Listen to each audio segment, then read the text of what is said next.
नमस्कार. वेगळे रंग आयुष्याचे या कथामालिकेत आपलं स्वागत आहे. कथा आवडल्यास सबस्क्राईब करायला विसरू नका. वेगळे रंग आयुष्याचे भाग 96. शर्व फ्रेश होऊन आला. त्याने बघितलं अमू झोपून गेली होती. तो तिच्या जवळ आला. ती शांत झोपली होती. तिच्या चेहऱ्यावर थकवा स्पष्ट दिसत होता, पण जेवण करणं पण गरजेचं होतं. त्यामुळे शर्व तिला उठवत होता.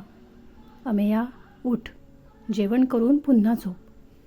शर्वने तिला म्हटलं, मला नाही करायचं जेवण, झोप येते आहे.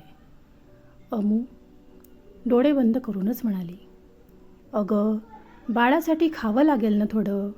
डॉक्टर काय बोललेत? जेवण स्किप करायचं नाही म्हणून. चल खाली, वाट बघत असतील सर्व आपली. शर्वने तिला म्हटलं. तुम्ही सांगितलं नाही ना घरी? अमू म्हणाली. नाही ग बाई, तुला हवं तेव्हा सांगू. चल आता उठ, फ्रेश हो पटकन. शर्व हो. अमू फ्रेश व्हायला गेली. काही वेळातच ते दोघे खाली आले. अमू बाळा, काय झालं? चेहरा किती ओढल्यासारखा दिसतोय. अवंतिका अमूला बघून म्हणाले. काही नाही मॉम, दमले आज खूप, झोप पण येते आहे, अमूने सांगितलं. बरं, पटकन जेवण कर आणि झोपायला जा. उद्या पण पूर्ण वेळ आराम कर. अजून परत लग्नाची धावपळ होईल, अवंतिकाने तिला म्हटलं. हो, अमूने होकार दिला. भाई, मॉम डॅड उद्या जाताय गावी. माझं पण काम झालेच आहेत, तर शुभ्रा आणि मी पण त्यांच्यासोबतच जायचा विचार करतोय. तुला आणि अमूला जमत असेल तर चला तुम्ही पण उद्याच, आदीने शर्वला म्हटलं. हो, सर्व सोबत जाऊ, छान वाटेल, शुभ्राही म्हणाली. पण अमूला तर बरं नाही आहे मग, अविनाशरावांनी म्हटलं. डॅड, मला बस थकवा आलाय, आजारी नाही आहे मी, अमू म्हणाली. मग तुला काही प्रॉब्लेम नाही ना आमच्यासोबत यायला? अवंतिकाने तिला विचारलं. नाही, मला काय प्रॉब्लेम असणार. अमू तर आनंदीच होती. मॉम, आम्ही दोघे नंतर येऊ, तुम्ही सर्व जा उद्या. आतापर्यंत सर्वांचं बोलणं ऐकणारा शर्व म्हणाला. अरे पण आता सर्व ठरतंय ना, तू कशाला नाही म्हणतोय? चल ना सोबत, छान वाटतं रे, अवंतिका शर्वला म्हणाल्या. हो मॉम, पण मला कामं आहेत अजून, त्यामुळे नाही जमणार, शर्वने सांगितलं. ठीक आहे, पण अमू तर येऊ शकते ना आमच्यासोबत. काय ग बच्चा, येणार ना तू? आदीने म्हटलं. ती पण नाही येणार, माझ्यासोबतच येईल ती. अमू काही बोलायच्या आधीच शर्व आदीला म्हणाला. अरे पण, अवंतिका बोलत होत्या. मॉम, सांगितलं ना मी, मग का आर्ग्युमेंट करताय तुम्ही लोक? काहीतरी कारण असेल ना माझ्या बोलण्यामागे, शर्व जरा मोठ्याने म्हणाला. अहो पण मला जायचं आहे ना, अमूने शर्वला म्हटलं. गप्प बसायचं, जेवणाकडे लक्ष दे. तिथे जाऊन कशी काय तू एका ठिकाणीच बसणार आहे? आज काय हालत झाली होती स्वतःची माहिती ना, उगाच वाद नको घालूस, शर्व रागात अमूला म्हणाला. झालंय माझं जेवण मॉम, मी झोपायला जाते, अमू पण रागातच म्हणाले. बिलकुल उठायचं नाही आहे, प्लेट पूर्ण खाली करायची आहे, काही शिल्लक नको दिसायला मला, शर्व तिचा हात पकडत तिला थांबवत म्हणाला. नको आहे मला, अमू चिडून म्हणाली. हट्टीपणा बंद करायचा, नाहीतर लग्नाला पण जाऊ देणार नाही मी तुला. आणि तुम्ही सर्व पण लक्षात ठेवायचं, तिची तब्येत ठीक नाही आहे, त्यामुळे माझ्या शब्दाला डावलून काही निर्णय घ्यायचा नाही, नाहीतर माझ्याहून वाईट कोणी नसेल, शर्व सर्वांकडे बघत म्हणाला. जेवणाच्या ताटावर ओरडू नये शर्व, नंतर आरामात बोल, अवंतिका शर्वला समजावत म्हणाल्या. सॉरी, शर्वही लगेच म्हणाला. नंतर सर्वांनी गपचूप जेवण केलं. इकडे अमू रूममध्ये टणटण करतच आली. एवढा काय रुबाब दाखवायचा माझ्यावर? प्रत्येक वेळी मला बोलायलाच हवं का? मी पण बोलणारच नाही आहे आता. जा तिकडेच. अमू स्वतःशीच बोलत होती. शर्व तिचं बोलणं डोअरमधून ऐकत होता. त्याने पण काही न बोलता तिच्यासमोर टॅब्लेट्स पकडल्या. तसं अमूने गपचूप टॅब्लेट्स घेतल्या आणि बेडवर जाऊन झोपली. दुसऱ्या दिवशी सकाळी अमू अजून उठली नव्हती. काल तिची तब्येत पाहता कोणीच तिला उठ म्हटलं नव्हतं. खाली किचनमध्ये शर्व काहीतरी करत होता. त्याला किचनमध्ये पाहून शुभ्रा आणि अवंतिका एकमेकांना पाहू लागल्या. शर्व, काय चाललंय तुझं? किचनमध्ये तर आजपर्यंत कधी आला नाहीस तू, मग आज काय करतोय इथे? अवंतिकाने जरा आश्चर्याने त्याला विचारलं. मॉम, बस 5 मिनिट, झालंच आहे माझं, शर्वने म्हटलं. भाई, पण तुम्हाला काही हवं होतं तर मला बोलायचं ना, मी बनवून दिलं असतं, शुभ्राने म्हटलं. हो, दिलं असतंस तू, पण मला माझ्या हाताने बनवायचं होतं, माझ्या बायकोसाठी. शर्व, काय? तुम्ही हे जे काही बनवताय ते अमूसाठी बनवताय? अमू डोळे मोठे करत म्हणाली. हो, माझ्या स्वीट बायकोसाठी ब्रेकफास्ट बनवतोय मी. आता तुम्ही दोघी टेस्ट करून सांगा कसं आहे ते, शर्वने म्हटलं. मस्त, खूप टेस्टी आहे, हो ना मॉम, शुभ्रा म्हणाली.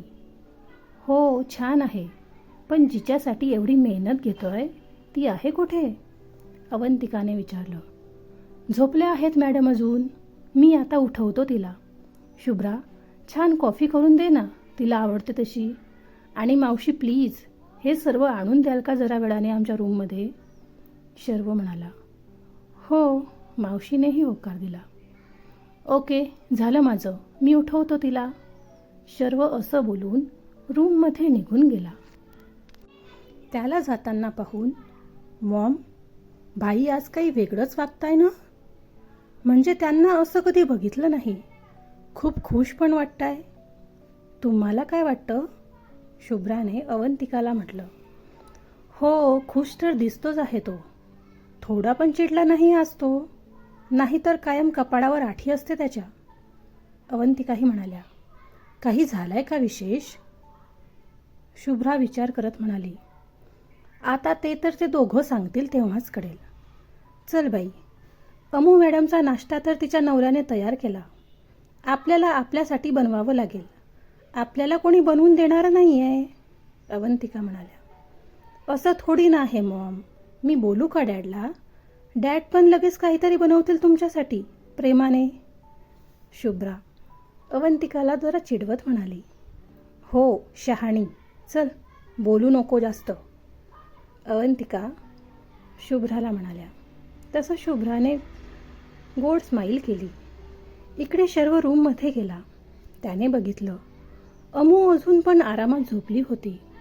तो हळूच तिच्या जवळ आला. तिच्या चेहऱ्यावर तिचे केस पसरले होते. शर्वने हळूच हलक्या हाताने ते बाजूला केलेत आणि तिच्या चेहऱ्यावर फुंकर मारली. त्रास नका देऊ शर्व, झोपायचं आहे मला अजून, अमू म्हणाली. किती झोपणार राणी, उठ ना, बघ किती छान एन्व्हायरमेंट आहे बाहेर, शर्व तिला म्हणाला. ते रोजच असतं, मला झोपायचं आहे अजून, अमू म्हणाली. अगं उठ, ब्रेकफास्टचा टाईम झालाय आणि मी माझ्या हाताने तुझ्यासाठी आणि आपल्या बेबीसाठी टेस्टी ब्रेकफास्ट बनवला आहे, चल उठ लवकर.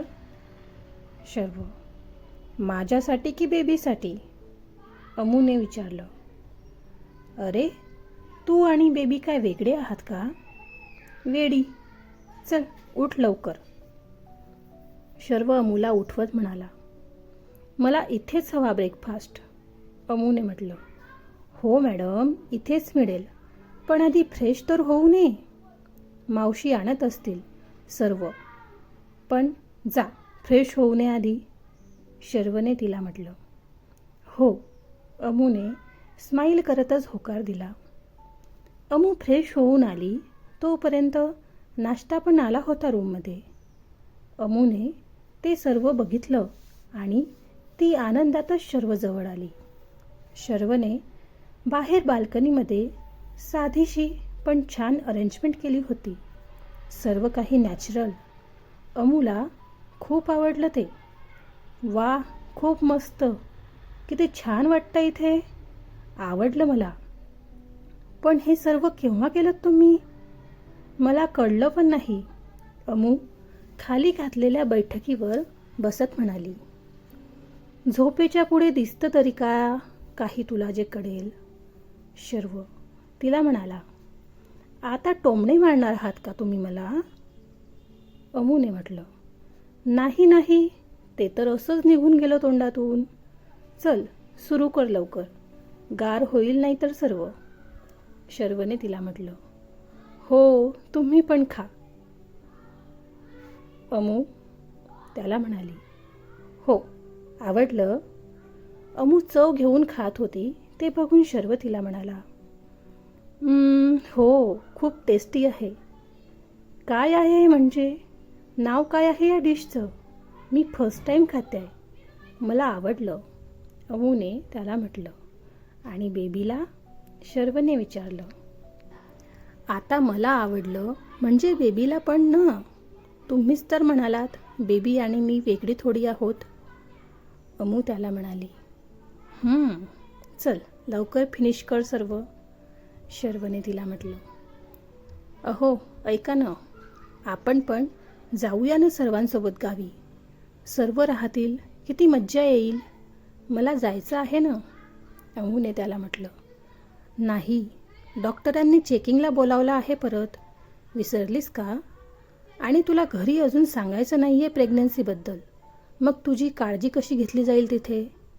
नेहमीसारख्या उचापत्या करशील तू, आणि कुठे धडपडलीस तर केवढ्यात पडेल ते आपल्याला. मी कुठलीच रिस्क घेण्याच्या मूडमध्ये नाही आहे, कमीत कमी बेबी आणि तुझ्या बाबतीत तरी. त्यामुळे मी जे सांगेल तेच तुला फॉलो करावं लागेल. कळलं ना? शर्व जरा मोठ्या आवाजात म्हणाला. हो. अमूने नाराजीने म्हटलं. गुड. आता हा विषय बंद. मी घेऊन जाईल तुला टाईमवर लग्नाला, पण माझं सर्व ऐकावं लागेल. शर्वने तिला म्हटलं. तसं अमूने पुन्हा हो म्हटलं. लव यू. शर्व तिला म्हणाला. हो. हो काय? मी लव यू म्हणालो तुला. शर्व तिला म्हणाला. मग मी पण होच म्हटलं ना. अमू त्याला म्हणाली. हिचं काहीच होऊ शकत नाही असं मनातच म्हणून शर्वने डोक्याला हात लावला. बिचारा शर्व. अमू अजून किती त्रास देणार त्याला काय माहिती. पुढचा भाग लवकरच येईल. धन्यवाद.